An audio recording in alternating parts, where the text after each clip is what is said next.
할렐루야, 감사합니다. 시간에 우리가 역대하 1장을 공부하겠습니다. 개론은 우리가 지난주에 공부를 했고 오늘은 이제 1장을 우리가 공부를 하겠습니다.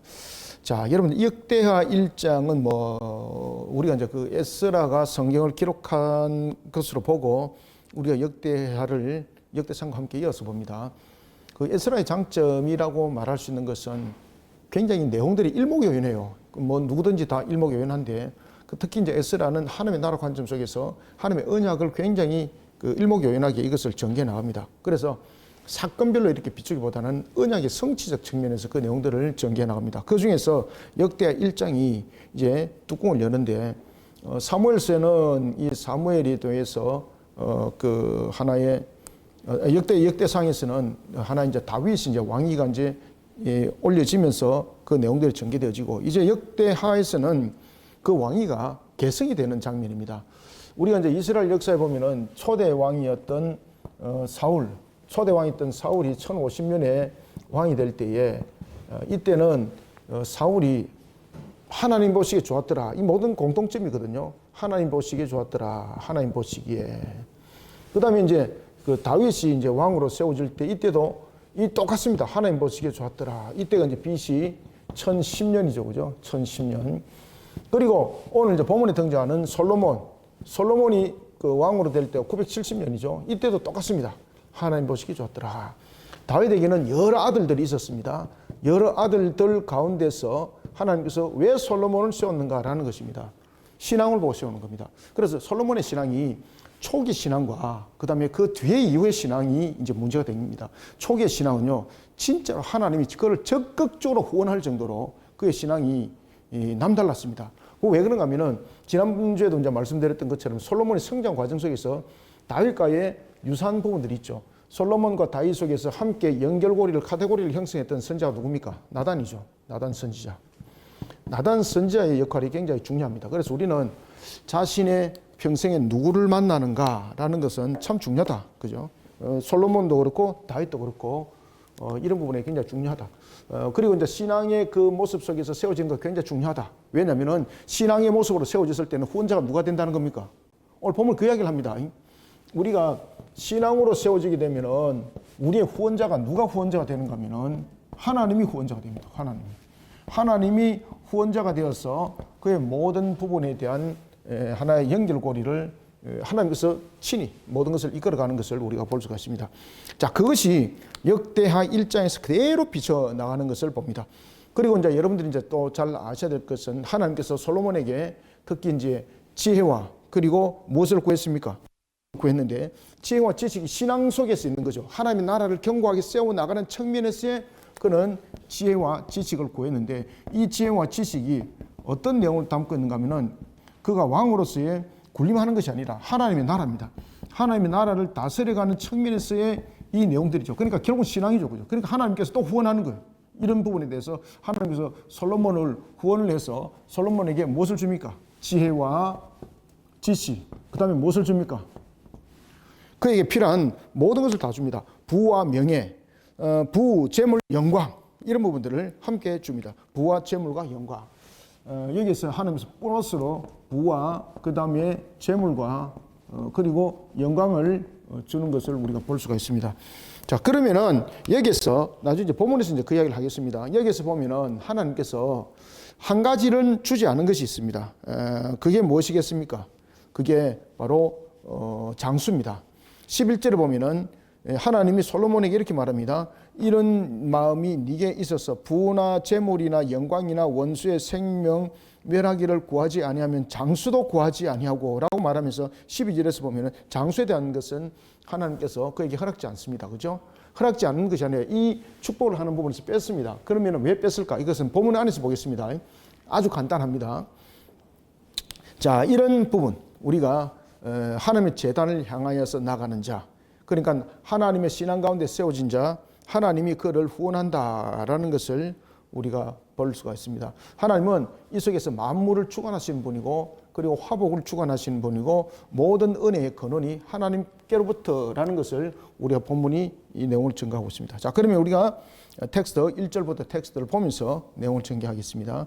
다윗의 아들 솔로몬의 왕위가 견고하여 가매. 자, 여러분 여기서 견고하여 간다는 것은 이게 왕위가 견고하여 간다라는 것은 이게 솔로몬이 왕위에 즉위를 하면서 제일 먼저 했던 일이 무엇인가 하면요, 왕위를 견고하게 하는 겁니다. 이게 이제 아버지의 유언이기도 했죠. 이것이 이제 다윗의 유언이기도 했습니다. 왜 이제 다윗이 이제 이런 유언을 남겼는가 하면은 솔로몬이 즉위를 했을 때는 문제점들이 굉장히 많았습니다. 첫째 이제 뭔가 하면은 첫째는 그가 기업을 물을 자로서의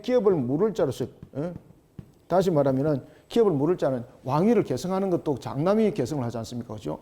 그런 순수로 따졌을 때에 솔로몬은 여러분들 잘 아시지만 10번째 아들입니다. 10번째 아들. 그러니까 한참 뒤에 내용이죠. 그렇기 때문에 왕의 계승에 대한 부분에 대해서 기업 물을 자로서의 그 하나의 인정을 받을 수 있는 이유 조건이 없습니다. 그 다음에 두 번째는 솔로몬이 바세바의 아들입니다. 바세바의 아들입니다. 그 누구든지 이제 다 알고 있는 겁니다. 바세바가 누군지. 그렇기 때문에 요압이 솔로몬을 즉위를 하는 데 있어서 거부를 했던 겁니다. 그렇기 때문에 솔로몬이 왕위에 되면서 왕위를 견고하게 해 나가야 될 이유는 자신이 왕으로서 나라를 다스리려면은 이런 합당한 부분들, 자신이 기업 물을 자로서 합당한 부분들, 그 다음에 이제는 그 어떤 관계 속에서 바세바라든지 이런 문제점들을 통해서 자신을 멀리했던 요압이라든지 뭐 아비아달이라든지, 그 다음에 그 여러분들 이제 잘 아시는 이제 그 이 전체적인 그 정치, 경제, 종교 이 부분에 대해서 정리를 하지 않으면은 그가 왕위로서 견고하게 세워져 나갈 수가 없었던 것입니다. 그렇게 해서 그가 견고하여서 간다라는 것은 전체적인 부분에서 세 명을 정리를 하는 겁니다. 첫 번째는 요압을 정리한 겁니다. 아시겠습니까? 여기서 요압을 정리합니다. 그 다음에 여러분 잘 아시는 것처럼 자신의 형이 누굽니까? 아도니아 정리하죠. 그죠? 그 다음에 아비아달 정리하죠. 아비아달은 그 말 그대로 솔로몬이 나중에 어떻게 합니까? 유배를 보내죠. 유배를 보냈던 곳이 어떤 곳입니까? 유배를 보냈던 것이 우리가 이제 그 예레미야서에 나타나죠. 그죠? 아나돗입니다. 아나돗. 자신의 고향이 됐던 아나돗. 그래서 이 아나돗이 나중에 굉장히 이 아나돗이 굉장히 소외된 이러한 곳으로서 하나의 낙인이 찍히기도 합니다. 자, 이렇게 견고하여서 갔다는 것은 이와 같이 왕이 즉위가 되면서 자신의 어떤 그 입지 기반, 기업 물을 자로서의 입지 기반을 흔들리게 하는 아도니아 정리하고, 그 다음에는 자신의 이제 그 전체적인 부분에 대해서 왕위의 계승적 부분에서 가장 중요한 것은 결국 종교적 문제거든요. 하나님 나라적 관점 속에서 이 아비아달을 유배를 보내는 속에 요압은 정리를 하게 되는 거죠, 그죠? 요압은 생명을 거두게 되고 아도니아도 이 속에서 생명이 거둬지면서 아비아달은 유배가 되는 이 속에 견고하게 세워나가는, 다시 말하면 정치, 군사, 종교 이 부분에서 안녕을 이뤘다 이 말입니다. 이 속에서 견고하게 했다는 것은.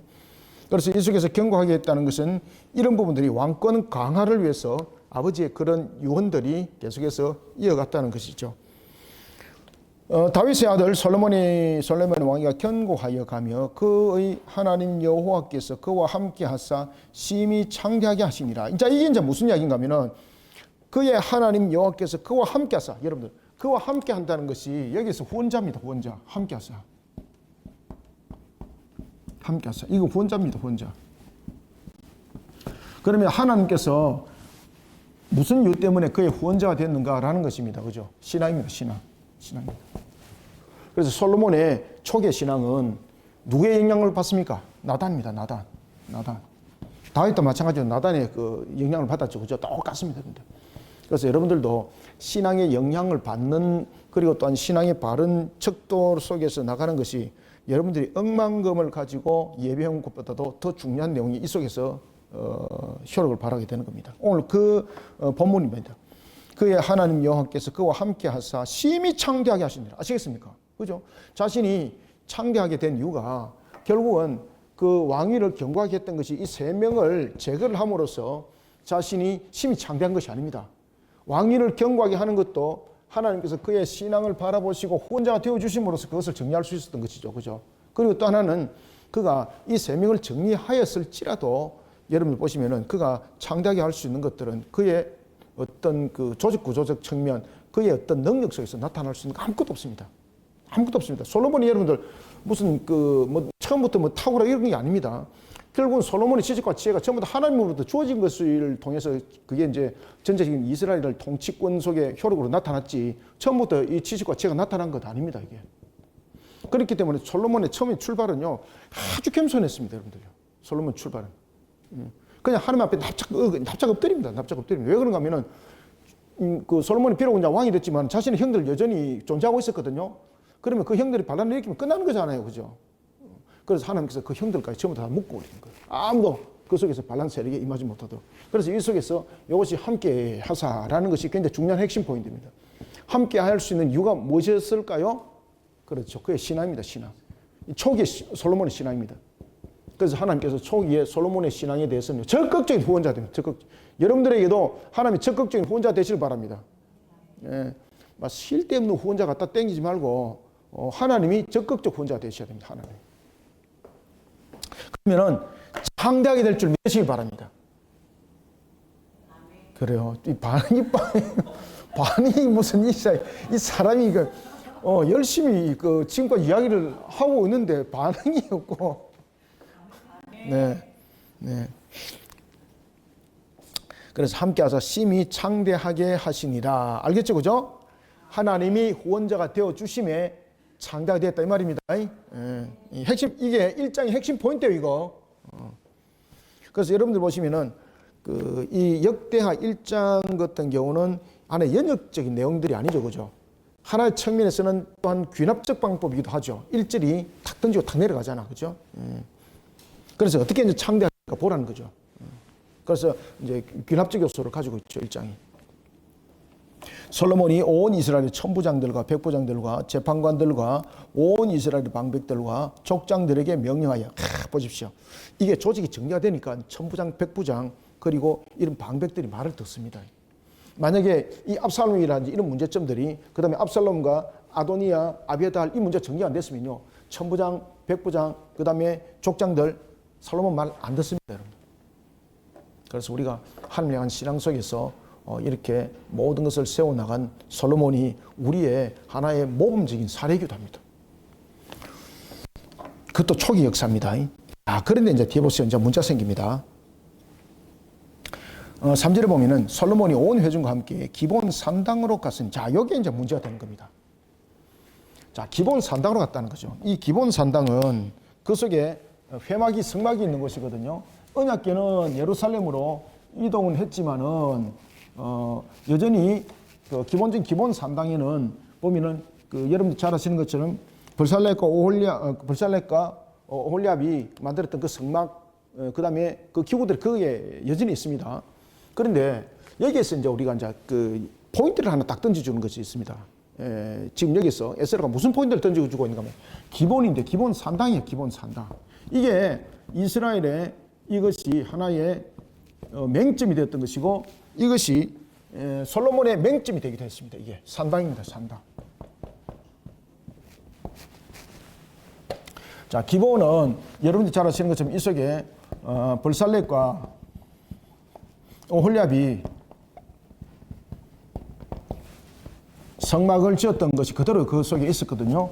그 다음에 이제 기물들이나 이런 것들도 그 속에 이제 그대로 있었어요, 이게. 근데 문제가 산당입니다, 산당. 자, 이게 이제 무슨 이야기인가 하면은, 산당은 처음부터 이스라엘 역사 속에서 하나님 출애굽 속에서 있었던 것이 아닙니다. 이 산당은 이게 이제 가나안의 하나의 종교적인 모습인데, 가나안에 보면은 이 종교적 모습 속에서 항상 그들이 신이 항상 거하는 곳이 항상 보시면 이와 같은 산 꼭대기라고 이렇게 봤거든요. 산당이라는 것은 바로 이와 같이 산이 이렇게 있으면은 요 꼭대기 요 부분에 지금 이 산당이 세워졌다는 이야기입니다. 그러면은 그들이 왜 이런 곳에다가 신을 모시는 장소에 신당을 세웠는가 하면은 신과 가장 가깝게 접촉을 할 수 있다는 것이죠. 자, 이런 속에 지금 기본 산당이 그곳에 있다는 거죠. 그러면 이것은 무슨 이야기인가 하면은 그 당시에 기본에 이와 같은 성막이 있었고 그 주변에 무엇도 있었다는 겁니까? 그렇지. 우상의 하나의 이 그 신전도 그들의 우상들의 요소 있지 않습니까? 가나안, 그 당시에 이제 가나안에 우상의 산당들도 그곳에 함께 있었단 말입니다. 자, 이래 되니까 어떤 결론이 나타났을까요? 솔로몬의 종교색에서 종교색이 나중에 어떤 색깔로 변합니까? 혼합주의가 되는 거죠. 바로 이 내용들입니다. 이 내용 속에서 전개하고 있는 것을 우리가 볼 수가 있습니다.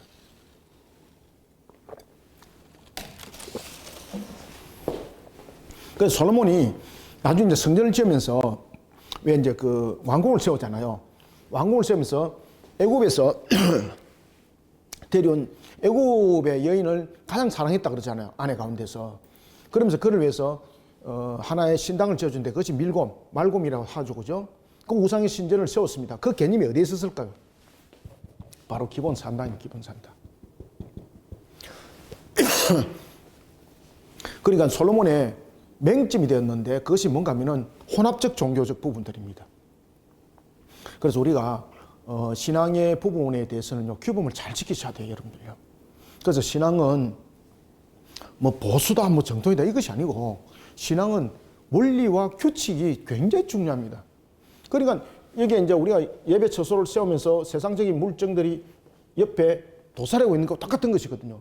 그러니까 솔로몬이 이것을 그냥 옆에서 보면서 이것을 그냥 가볍게 여기고 나중에 이것이 점점 혼합적 부분에서 자연스럽게 받아들이는 요소의 요인이 되었던 것입니다. 이게 이해됩니까 지금? 기본 산당으로 갔으니 여호와의 회막 곧 여호와의 모세가 광야에서 지은 것이 거기에 있었습니다. 광야에서 지은 것이 뭡니까? 벌살렛과 오홀리압이 지었던 그 성막이 그곳에 있었어요. 그곳에는 산당 이렇게 이제 이 가나안 사람들이 가지고 있었던 그러한 하나의 그런 개념이 있지 않습니까? 그런 개념이 이 속에 묻어 있으면서 이곳에는 성막만 있은 것이 아니라 그곳에는 우상의 가나안 족속들이 섬겼던 우상의 제단들도 그곳에 있었습니다.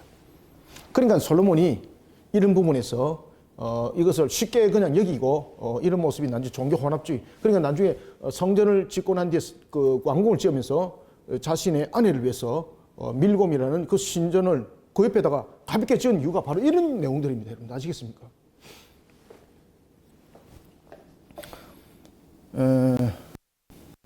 모세가 광야에서 지은 것이 거기에 있음이라.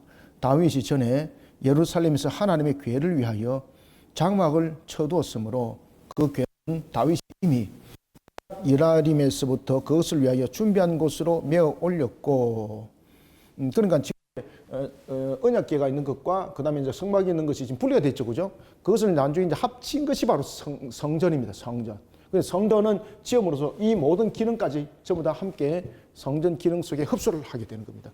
그러니까 다윗이 있을 때는 천막 속에서 그것이 지어진 것이지 그것이 회막 역할을 한 것은 아니에요. 회막은 벌살렛과 오홀리압에 의해서 만들어졌던 것은 여전히 기본이 있었어요. 성전 기물도 이곳에 여전히 있었고요. 그러면서 이제 성전이 세워지면서 이곳에 있는 것이 모든 것이 이제 예루살렘으로 이전하게 되는 것입니다. 그 쉽게 보면 이제 기능이 이원화가 되어 있다 보는 것이죠. 이원화되어 있다 보는 것이죠. 5절 예색의 훌의 아들 벌살렐이 지은 놋제단. 자, 이게 그냥 벌살렐이라 하지 않고 우리의 아들이라고 한 이유가 있습니다. 특히 이제 이게 에스라의 그 강조점이죠. 무엇입니까? 하나님께서 언약을 이루어가는 측면에서 유다 지파를 통하여 그 모든 일들을 이루어갔고, 그리고 다윗을 통해서 그것을 이루어갔다는 것을 지금 의도적으로 우리의 아들을 통해서 이야기를 하는 거예요. 자, 우리의 아들이 어디 지파일까요? 우리가 유다 지파. 그런데 하나님께서 유다 지파를 통해서 언약하셨던 그것들이 다윗을 통해서 이어졌고, 그리고 그것이 솔로몬에 이르기까지 모든 것이 순탄하게 잘 이루어졌습니다. 이런 부분들의 내용을 지금 의도적으로 설명하는 겁니다. 그래서 솔로몬과 동일한 그런 유다 지파 출신을 이 속에서 우회적으로 지금 강조를 하는 거예요. 우리의 아들 벌살렐이 지은 놋제단은 여호와의 장막 앞에 있더라. 솔로몬이 회중과 더불어 나아가서 여호와 앞 곧 회막 앞에 있는 제단에 솔로몬이 이르러 그 위에 1000마리 희생으로 번제를 드렸더라. 이게 여러분 솔로몬의 이제 신앙이 이제 대변을 하는 것인데, 우리가 이제 이것을 1000번제라고 우리가 이제 배웠지 않습니까? 그죠? 열왕기서도 제가 말씀드렸죠. 그죠? 1000번제라는 부분에서 이것을 어떤 사람들이 천일에 마치 제사를 드린 것처럼 번제를 하루에 한 마리씩 번제를 드려서 천일의 제사를 드렸다. 그래서 1000번제다. 그리고 이제 어떤 분이 그럼 제가 있을 때입니다. 우리 교회가 아니고 우리 교회에서는 제가 막 그런 신앙을 구닥다리 같은 그런 말도 안 되는 신앙 속에서 예물 드리는 것은 저는 절대 막 쓴다면은 과거에 이제 있을 때에 부교육자로 있을 때 어떤 일이 있었는가 하면은 제가 이제 새벽 기도를 인도를 제가 그 주일날 제가 했었거든요. 이분이 주일마다 이제 자신의 집에서 이제 가정 예배를 드리고 매주마다 헌금이 올라왔었어요. 매주마다 새벽 기도 때.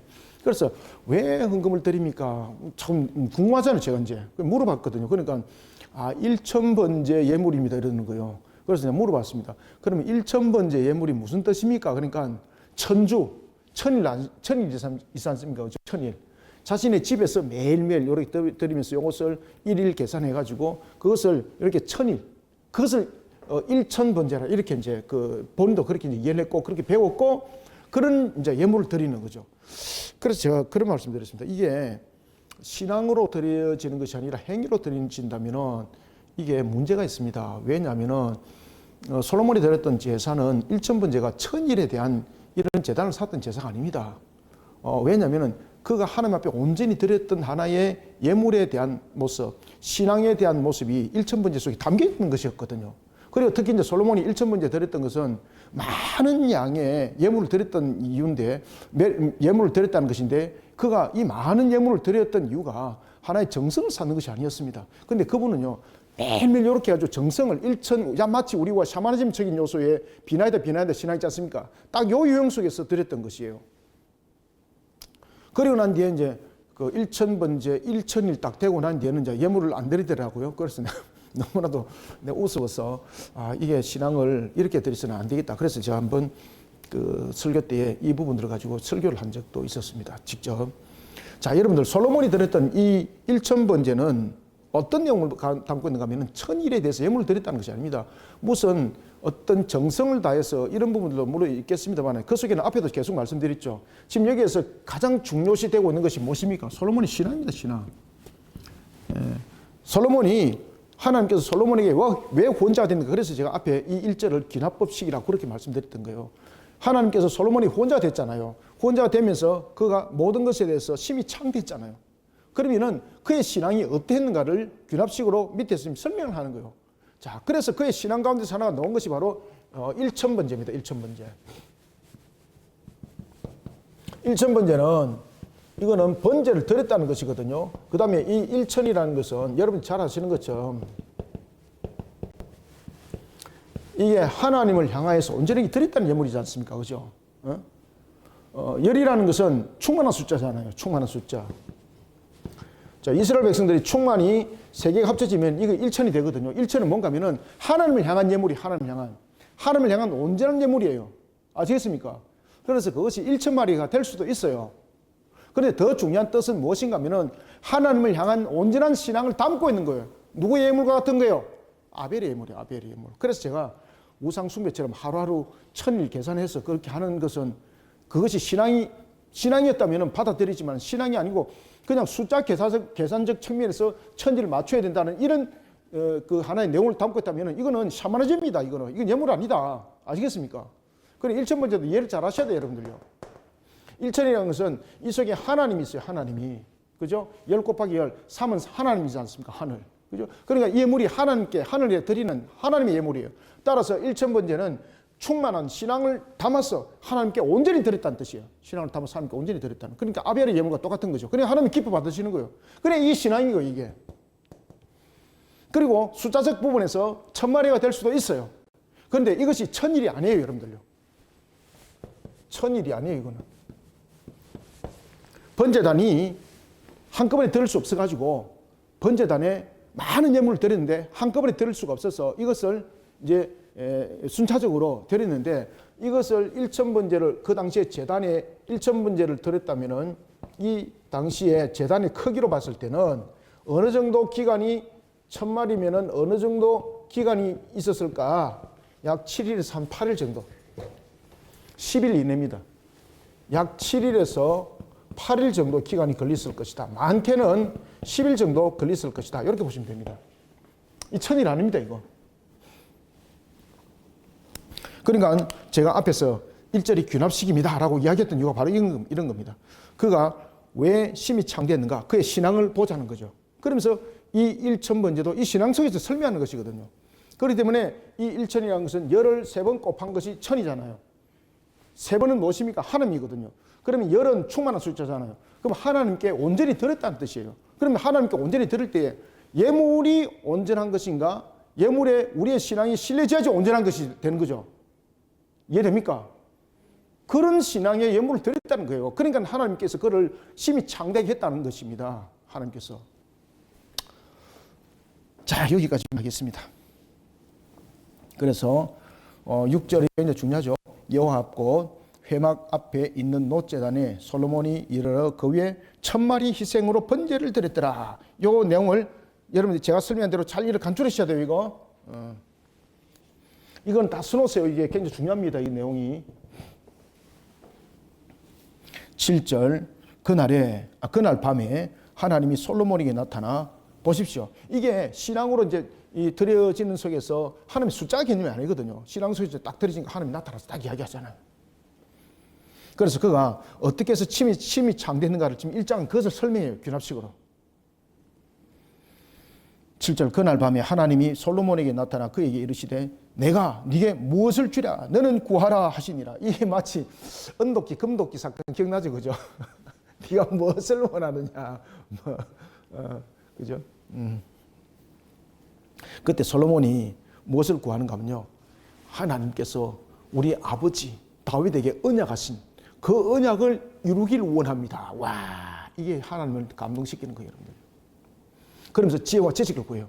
그러면 그 지식과 지혜는 무엇입니까? 하나님 나라 백성들을 다스리는.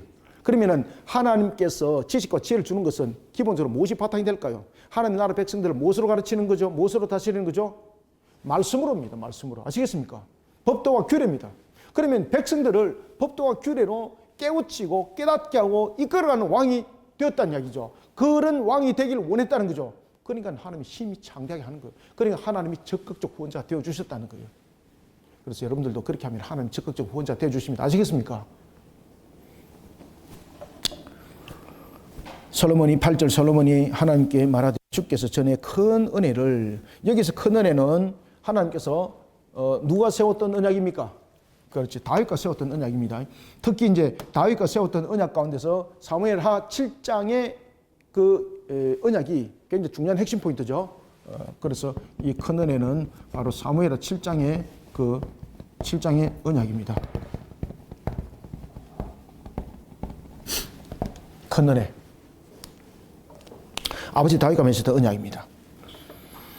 전에 큰 은혜를 내 아버지 다윗에게 베푸시고 내가 그를 대신하여 왕이 되게 하셨사오니. 자, 그러면은 자신이 왕이 된 것은 자신의 어떤 그 권력적 야욕에 의해서 됐다는 것이에요? 아니면 자신의 아버지가 선택했다는 거예요? 아니면 하나님이 선택했다는 거예요? 하나님이 선택했다는 거예요. 하나님이. 그래, 하나님이 선택했으니 하나님께서 내 아버지 다윗과의 맺었던 그 언약을 나를 통해서 이루어 주시옵소서. 무엇을 원하냐? 이러니까 나의 아버지 다윗과 맺었던 그 언약을 이루어 주시옵소서. 와, 하나님 감동 안 합니까, 여러분들요?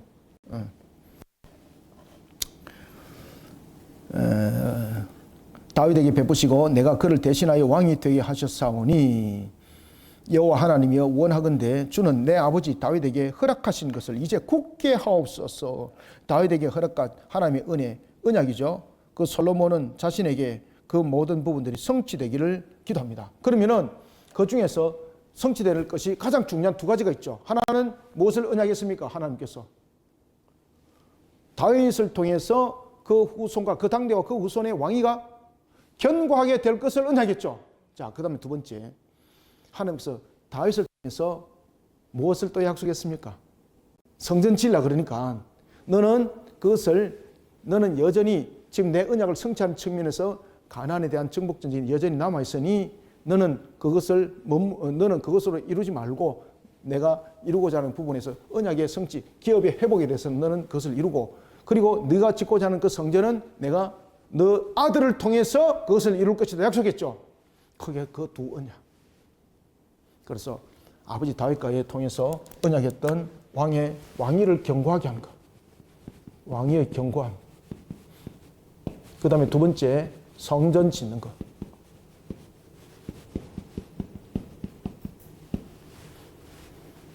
이 부분들을 가지고 기도를 하는데 기가 차잖아, 그죠? 부귀와 영화를 구한 것도 아니고, 대적을 물리쳐 주옵소서도 아니고 말이요. 여전히 자신의 형 아도니아가 제거되었지만 그럼에도 불구하고 자신의 형들이 여전히 남아있었죠, 그죠? 그 다음에 요압에 관한 부분들이 정리는 됐습니다만 요압도 그 후손들이라든지 그 조직들이 여전히 남아있었죠, 그죠? 그냥 이 왕위를 견고하게 하려면은 그런 어떤 그 하부 조직 부분부터 시작해서 어떤 그 제하적인 조직들이 자신을 향해서 들고 일어나지 못하도록 해야 되는 거죠. 그런 능력과 권세와 힘이 누구에 있습니까? 하나님께 있는 거거든요. 그러니까 하나님께서 잠잠케 하지 않으면은 또 나중에 제하 세력이든지 어디서 또 들고 일어나면은 솔로몬은 끝장나는 거거든요. 그러니까 아버지 다윗과 언약했던 것을 이루어 주십시오. 무엇을 원하냐 이러니까 아버지 다윗과 맺었던 그 큰 언약을 이루어지게 하여 주옵소서. 그 가장 큰 언약이 두 가지가 무엇입니까? 왕위를 견고하게 하는 것. 그 다음 두 번째는 성전을 세우는 것. 9절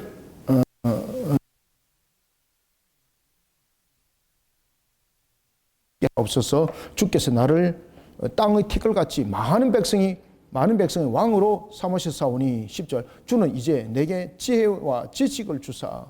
자, 여러분들 여기서 지식과 지혜는 하나님을 알아가는 지혜, 하나님을 아는 지식이죠. 그래서 여기서 지혜와 지식은 세상 속에서 말하는 그런 지혜와 지식이 아닙니다. 여기서 지혜와 지식은 하나님의 나라를 다스려가는 겁니다. 하나님의 나라.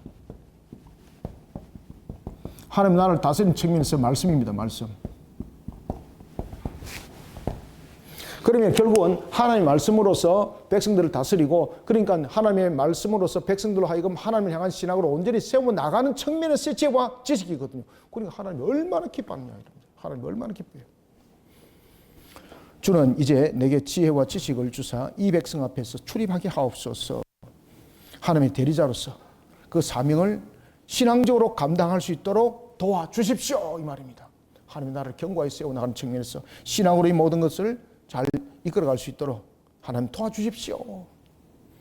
주는 이제 내게 지혜와 지식을 주사 이 백성 앞에서 출입하게 하옵소서. 이렇게 많은 주의 백성을 누가 능히 재판하리까 하니 하나님이 솔로몬에게 이르되 이런 마음이 네게 있어서, 그러니까 감동을 한 거죠. 하나님께서 이런 마음이 네게 있어서 첫 번째 부도 안 구하고 재물도 안 구하고 영광도 안 구하니 어떻게 부나 재물이나 영광이나 원수의 생명 멸하기를 구하지 아니하며 장수도 구하지 아니하고 오직 내가 네게 다스리게 한 내 백성을 재판하기 위하여 지혜와 지식을 구하였으니 이거는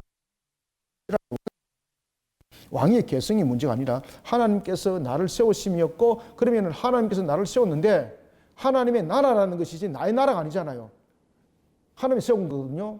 물론 다윗이 왕이었지만은 자신의 아버지의 나라가 아니라는 거예요. 그리고 또한 내가 스스로 나라를 만들었으면 내 나라잖아요.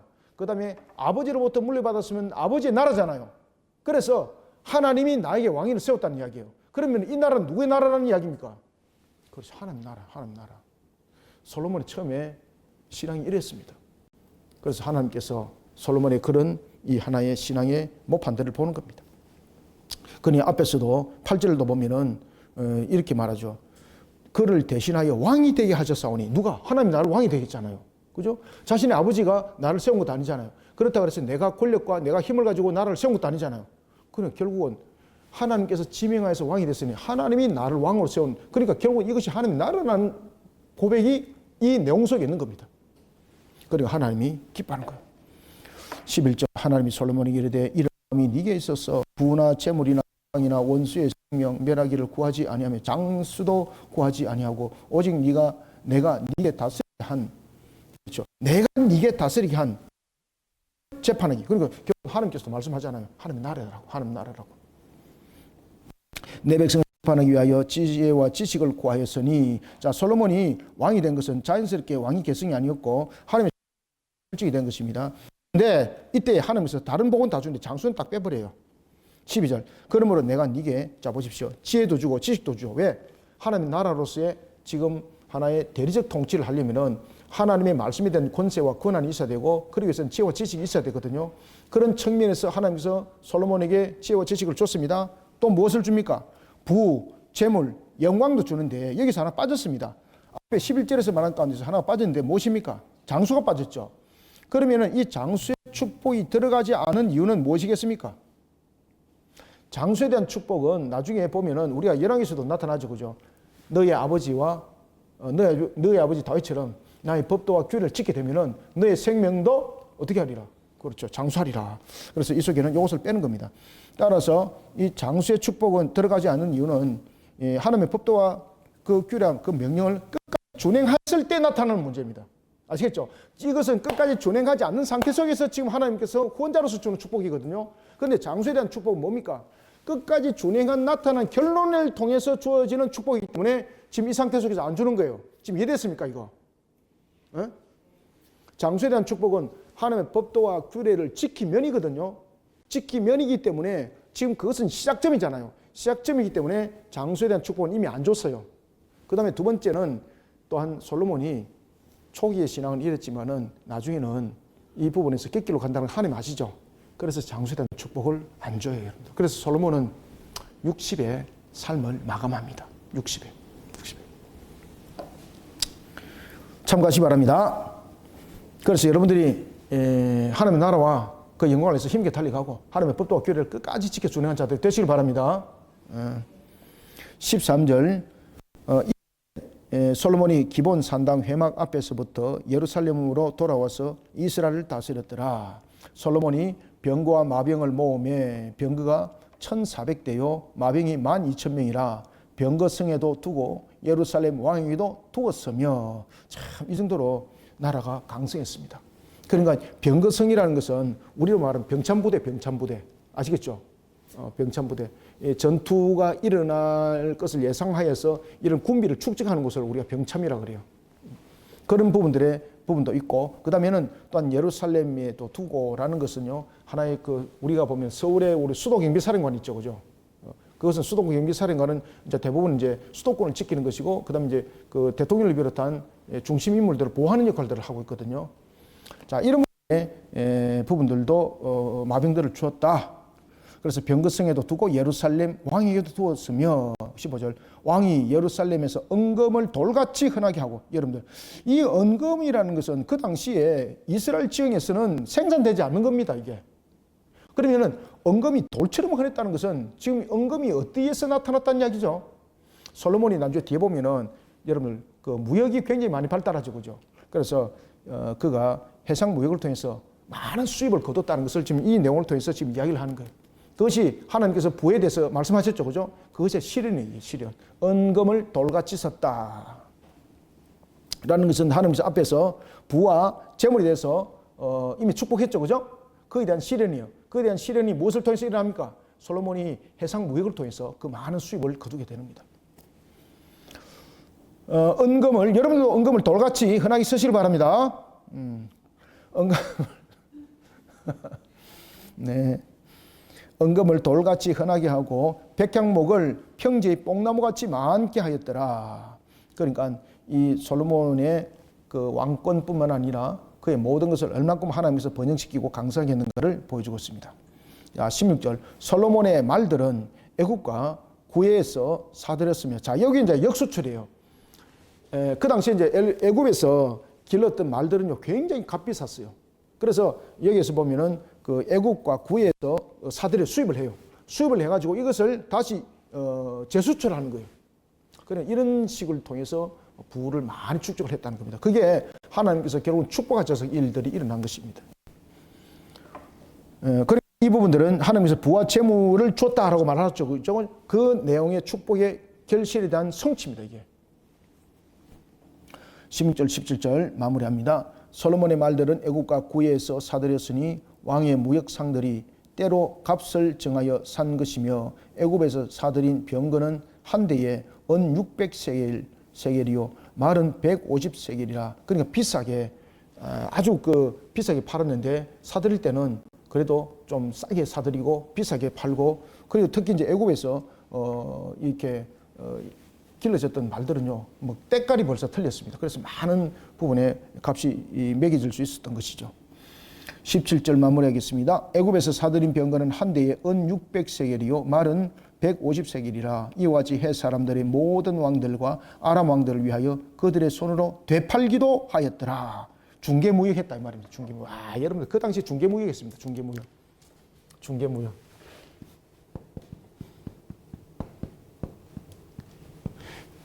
딜러로서도 활동했다 이 말입니다.